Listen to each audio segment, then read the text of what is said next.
এই যে পেয়ে গেছি এডব্লিউএম, এখন আমি হয়ে যাব B2K। কি ভাই, B2K নামটা কি এখনো মনে আছে, নাকি নতুন পেয়ে তোমরা তার কথাও ভুলে গেছো? B2K, যার ফুল মিনিং ব্রোন টু কিল। 2019 সালের one of the best sniper player ছিল এই B2K। যখন একটা সাধারণ প্লেয়ার স্নাইপার কেমনে চালাইতে হয় এটাই বুঝতো না, তখন B2K তার স্নাইপারের গেম প্লে দেখিয়ে মন জয় করেছিল হাজারো মানুষের। এখন 2025 সালে এসে অনেকেই হয়তো এডব্লিউএম গানটা ভালো চালায়, কিন্তু একটাবার ভেবে দেখো 2019 সাল আর 2025 সালের মধ্যে কতটা তফাৎ।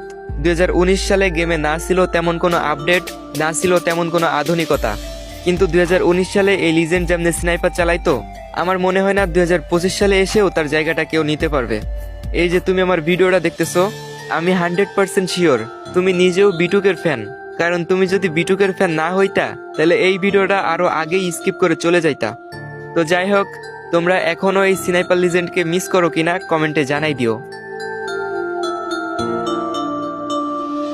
এখনকার সময় তো এই গুলিটাকে সবাই এসবিডি নামে চিনে, তবে ভাইয়া আমাদের সময়ে এই গুলিটার আরেকটা নাম ছিল, আর ওই নামটা শুধু ওল্ড প্লেয়ারে বলতে পারবে। আর ভাই তুমি যদি ওল্ড প্লেয়ার হয়ে থাকো অবশ্যই কমেন্ট বক্সে বইলা যেও নামটা কি ছিল, আমিও দেখতে চাই তুমি কি আসলে ওল্ড প্লেয়ার নাকি চাপা মারো।